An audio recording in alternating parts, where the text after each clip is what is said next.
Hi, everybody. It's me. It's been a while. A lot has gone on in my personal life, and a lot of things have just happened that have made me. Oh, you can see. Oh my gosh, I'm gonna say you can see my hound dog's tail.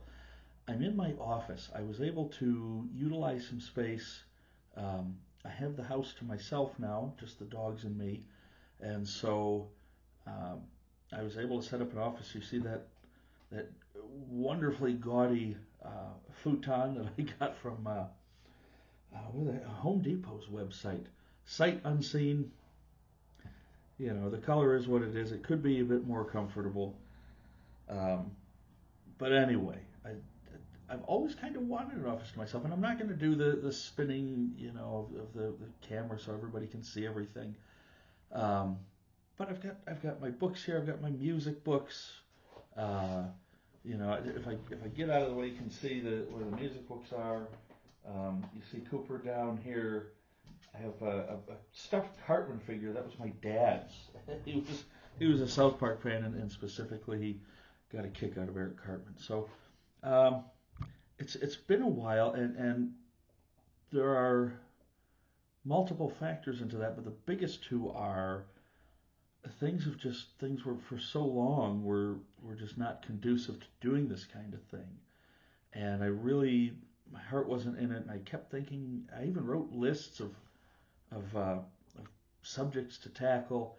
I just kind of lost them, and then I really wanted to start getting back into it. And one of my goals when I set this office up was I wanted to be able to do YouTube videos. I was thinking, oh, I could do them every week, and it's been about 6 weeks since I've had the place to myself, and this is the first one.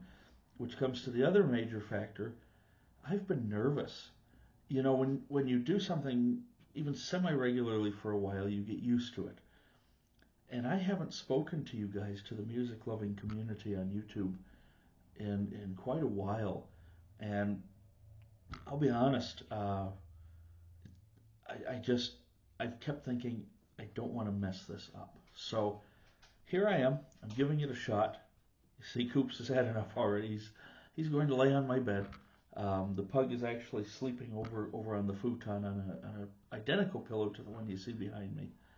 And so I've got my coffee here, and I'm filming this towards 7 o'clock at night. Cheers, everyone. And I've reached the age and the point where I'm drinking half calf. And my coffee drinking friends out there, my coffee drinking purist friends, you're probably a little disappointed in me. And you know what?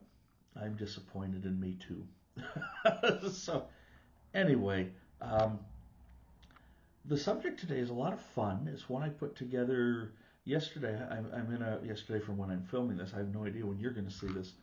The theme for the day in a vinyl spinning group that I'm in on Facebook was the blues, and so I put together. I was spinning a bunch last night, and I thought that would be a good subject. It's something that I know a fair bit about, that I can talk fairly well about.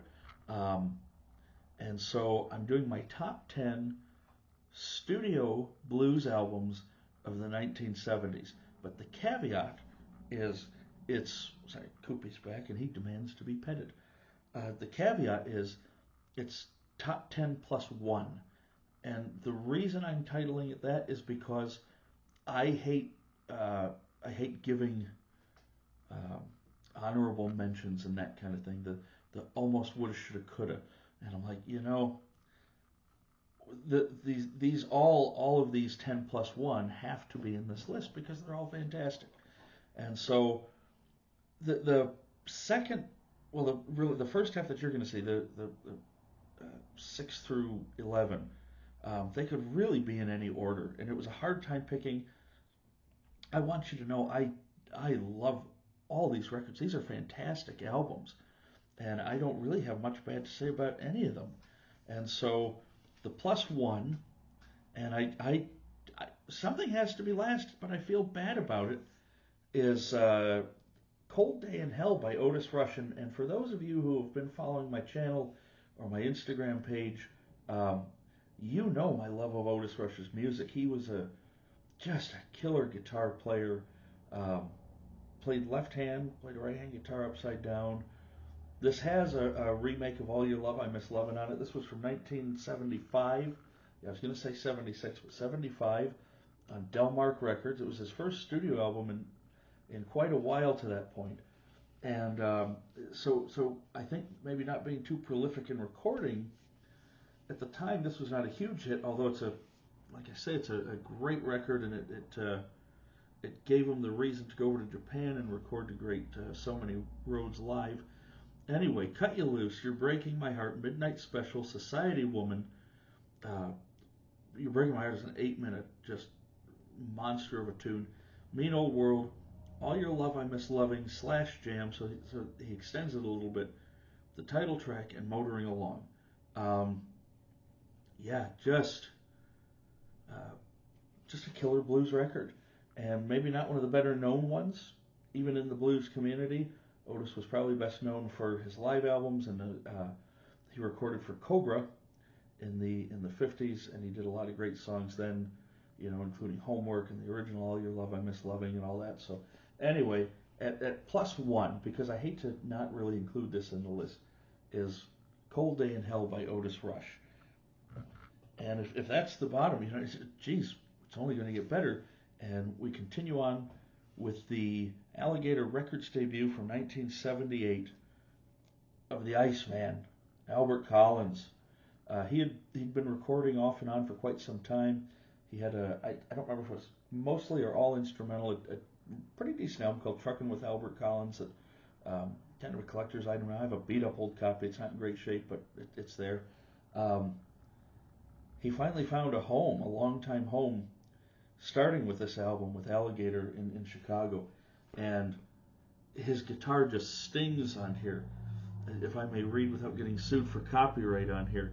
It burns like dry ice, like cold fire, a jagged blend of shattering, ringing high notes, icy echo, jarring attack, the blistering power of an Arctic storm. And there's somebody trying to text me, but that's okay because we've got blues music to talk about.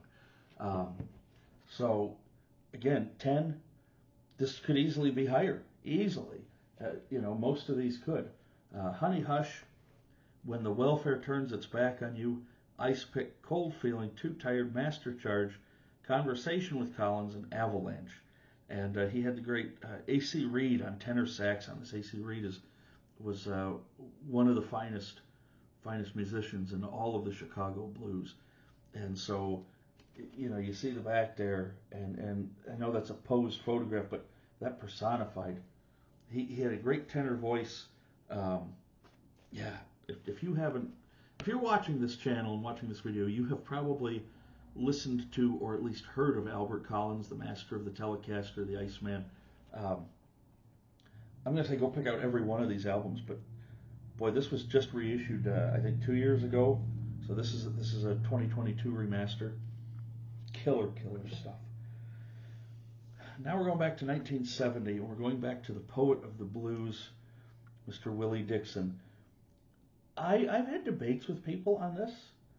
Some people might not include this in their list of top 10 or their favorites or whatever, because I've heard, and I read a couple of mediocre reviews where they said it lacks the oomph of the original recordings. Well, Willie had his own style, All these songs he wrote for other people.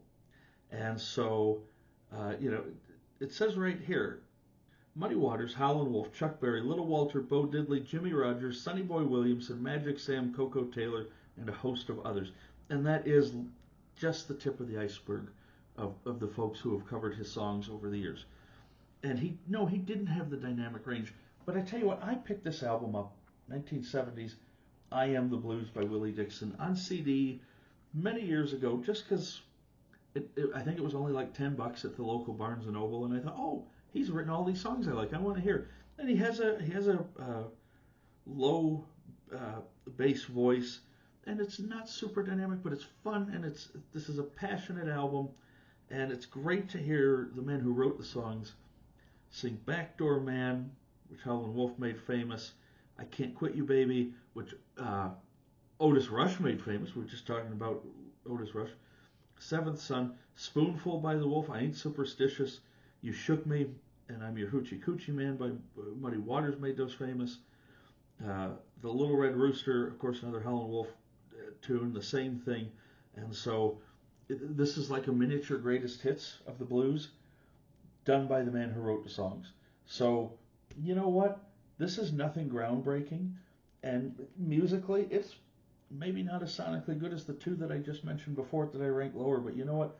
This has a special place in my musical heart and has had for the better part of 20 years. So I'm going with I Am the Blues by Willie Dixon. Talking of Willie Dixon's musical disciples, the Earthshaker.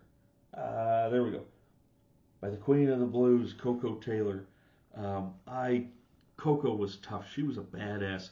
She could hold her own with all the men because the Chicago blues was mostly a male-dominated genre. But Coco came along. She had a gritty, tough, soulful voice, wonderful stage presence. She was just a killer performer. Listen to who plays on this, okay? She sings. Johnny B. Moore and Sammy Lawhorn on guitar. Pinetop Perkins on keyboards.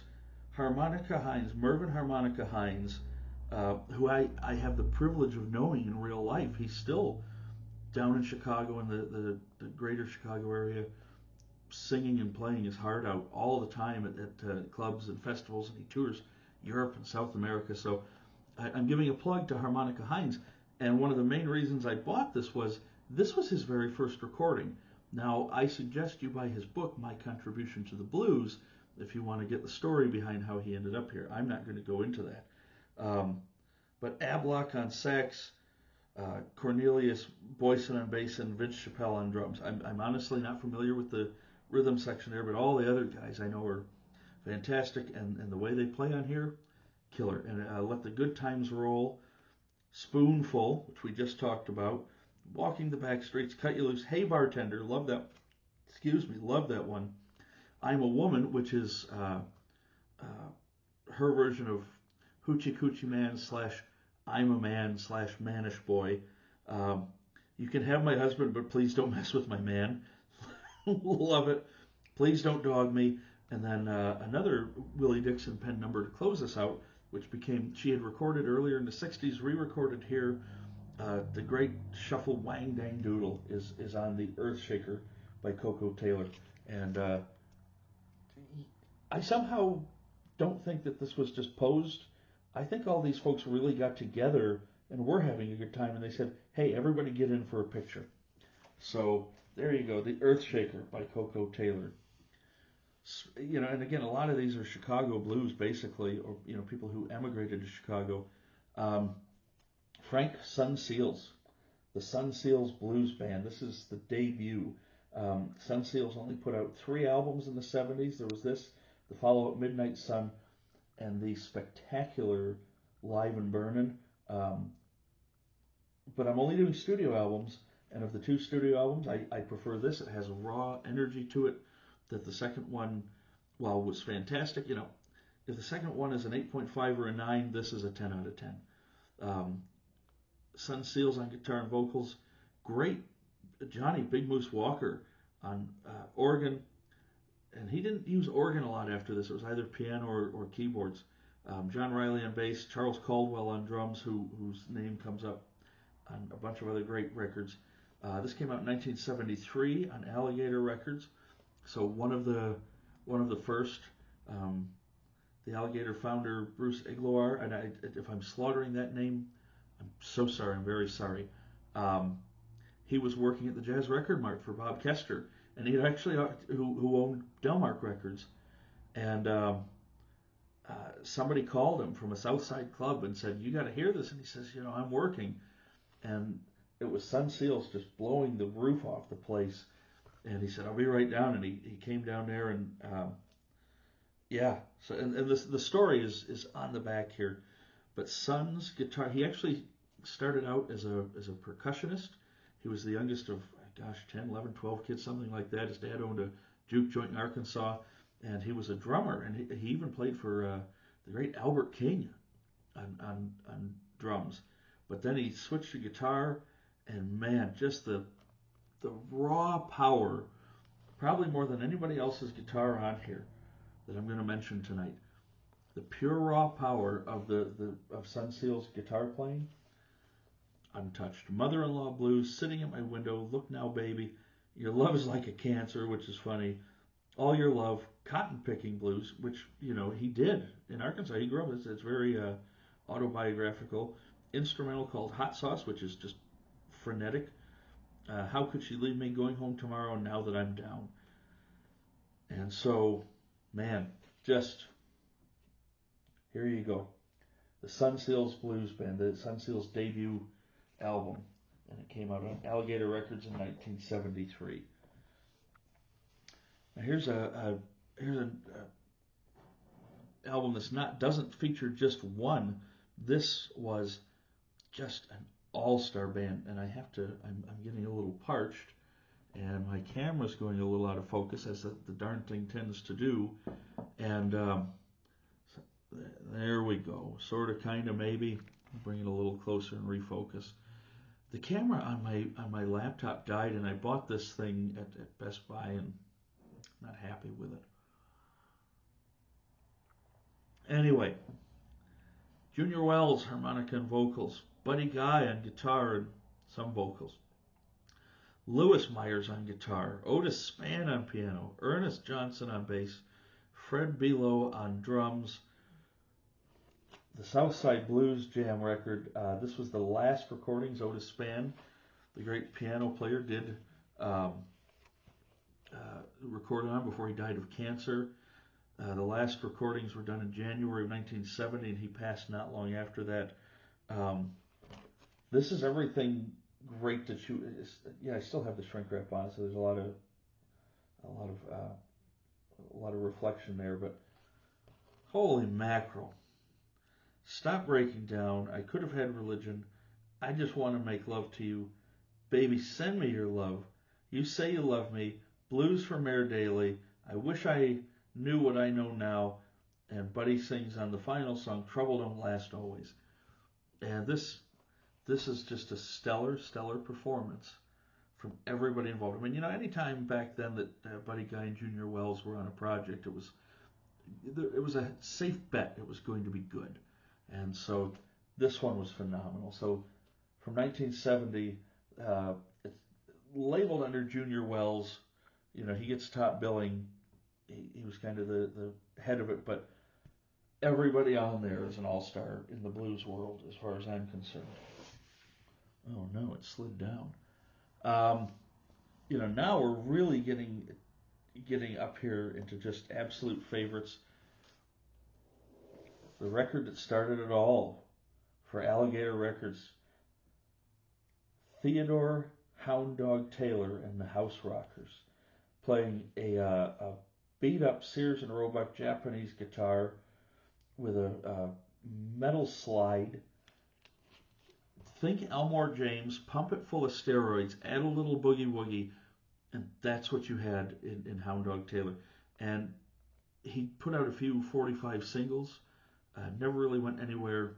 Again, Bruce from Alligator Records, he formed Alligator Records just to record Hound Dog Taylor. And he did it with the blessing of Bob Kester, because Kester didn't want him.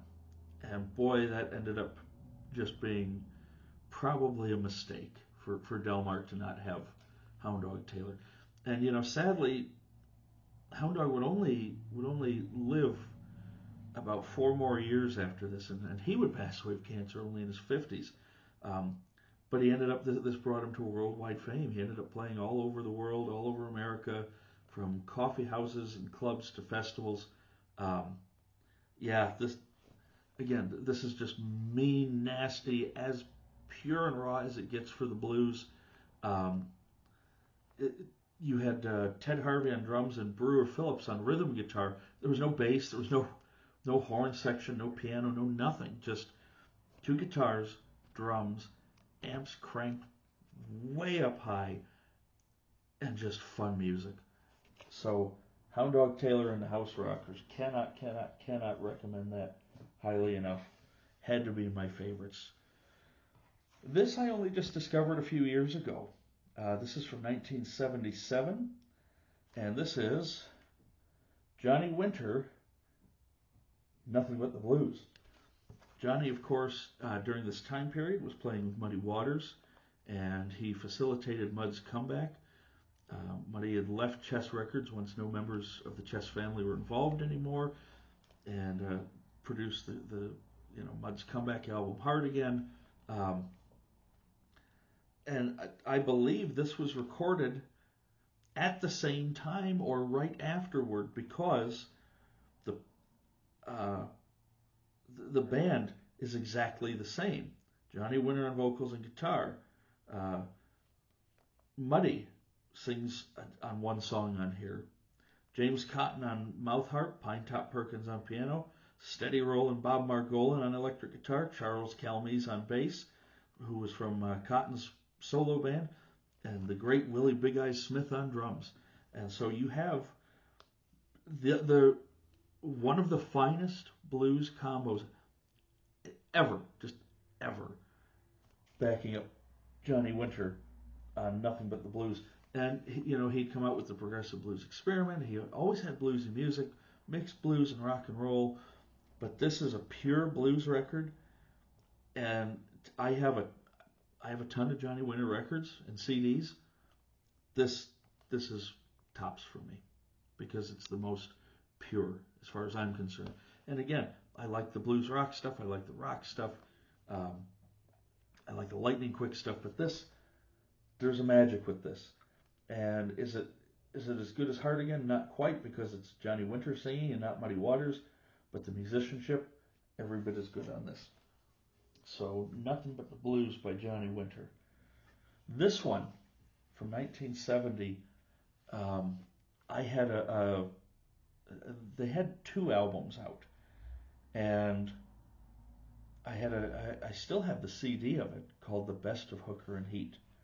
And Canned Heat, the great boogie band, got together with the king of the boogie, John Lee Hooker, in 1970, and they did this fantastic double live record. And the first album is mostly John Lee Hooker on his own or with spare accompaniment. The second record is full band backing him up. And I'm not going to read. Whiskey and Women is on here. Burning Hell is on here. You Talk Too Much. Fantastic. But it ends with an 11-minute magnum opus version of Boogie Chillin'. They call it Boogie Chillin' number 2. And you'd think, oh my God, 11 minutes. But no, it goes by like that. You'd have no idea that you've just been sitting and listening to one of the greatest endless boogie songs, and that really sort of kick-started that period for John Lee Hooker of the 70s. Obviously, one this was 1972, stylistically, this showed exactly where he was going to go for the next few years. And again, I've always had a soft spot for this one in my heart. And so, Hooker and Heat by Canned Heat and John Lee Hooker. Now we're up to the last 2. And forgive me for another drink of my wimpy half-calf coffee. So numbers 2 and 1 were pretty easy for me. Everything else, even the others in the top 5, could rotate. These 2 don't. This is numbers 2 and 1. They're very solid at 2 and 1. They're not going to change. Now, bear in mind, being number 2 here is not because I'm ranking it as number 2 makes it great, but it'll show you how great number 1 is. The London Howland Wolf sessions. Howland Wolf's recording career kind of petered off, and this was part of a series of London albums that Chess Records devised. Had some of its big names who weren't selling a whole lot go over to London, play with some blues musicians, some blues-based rock and roll musicians. This is the best of that series, first of all, and it's Howland Wolf's best. This is Howland Wolf's absolute best studio record from the 70s. This was 1970. one or two, I can't remember. It doesn't say on here. It says 1981 by Carosello Records, made in Italy. So I actually somehow ended up with an Italian pressing of this. And you'll see on the front here, it says featuring Eric Clapton, Steve Winwood, Bill Wyman, Charlie Watts. So you had Half a Blind Faith and the rhythm section from the Stones. You also had Hubert Sumlin, who was the Wolf's guitar player on here. Jeffrey M. Karp on harmonica, who I admit I don't really know. Ian Stewart, who played with the Faces, I think. Well, that might have been Ian McLaughlin. I should know Ian Stewart. And then, actually, on drums on here, at some point, even though he's not credited, is Ringo. I don't know why, because he's not credited. Yeah, but Ringo is actually, I believe, on here at some point too. Correct me if I'm wrong. I may be. If I am, I'm going to hear about it in the comments. By the way, don't be an asshole in the comments. I'm not trying to curse in this video, but on the last couple, I've had to delete some trolls because their comments have been really just rude, and I can handle sarcasm. Believe me, anybody who knows me in real life, I can dish it out, I can take it. But people were just unnecessary, so don't be unnecessary. Anyway, the Mighty Wolf was near the end of his powers here, but these guys brought something out in him. You know, Rockin' Daddy, I Ain't Superstitious, Sitting on Top of the World, Worried About My Baby, What a Woman, Poor Boy, Built for Comfort is the best version he ever did here. Who's Been Talking, The Red Rooster is on here, Do the Do, Highway 49, and it ends with my personal favorite version of Wang Dang Doodle that he ever did. Again, we go back to Willie Dixon, we go back to Coco Taylor. The Wolf recorded several versions of it, and I believe this was the ultimate version. So, anywho, number 2, the London Howland Wolf Sessions. So, number 1, as you have probably predicted if you know me at this point, and if you haven't, I've alluded to it, is Hard Again by Muddy Waters. This is a recent music on vinyl repress. I have an original pressing. I have the remastered CD that came out in the 90s or early 2000s. I can't remember, that Bob Margolin was part of. This is not just my favorite blues album of the 70s. This is my favorite blues record of all time. Muddy had been down and out, so to speak. No record label, not getting the attention and the recognition he deserved. Johnny Winter formed his own subsidiary of Epic Records called Blue Sky. Took Muddy and the band that I just mentioned there, Cotton, Charles Kelmies, Willie Big Eye Smith, Bob Margolin, Pine Top Perkins, brought him into the studio, Muddy's Road Band, and in 3 days produced a 10 out of 10 masterpiece. Masterpiece. This is it. In my opinion, for what it's worth, and you're watching my channel, so it's my opinion, best blues album ever made. Mannish Boy, Bus Driver, I Want to Be Loved, Jealous Hearted Man, I Can't Be Satisfied, The Blues Had a Baby and They Named It Rock and Roll, Deep Down in Florida, Cross-Eyed Cat, and Little Girl. That's it. That's if this is not in your collection, regardless of your choice of genre, shame on you. And if you're a blues fan and you don't have it, double shame on you. This belongs, whatever pressing. It doesn't matter. Go get the CD, get an OG copy, get an 80s repress. Who cares? Go get this record. It's the finest thing that Muddy Waters ever put out. You can see they were having just the smiles and laughter is genuine there. So, anyway, I have prattled on long enough. There's my top 10 blues, top 10 plus one blues studio records from the 1970s. I hope you've enjoyed this. Please leave your comments below. Keep it respectful. I have no time for internet trolls. And I can't wait to talk about this with you guys. And at the very end, just to see if he's listening, my friend Rob out in British Columbia, he called me his best friend that he never met. And I feel the same way. He recently said some very kind things.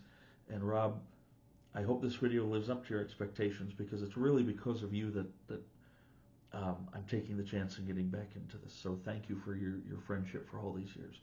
So take care, everybody, and hopefully it won't be so long till the next time.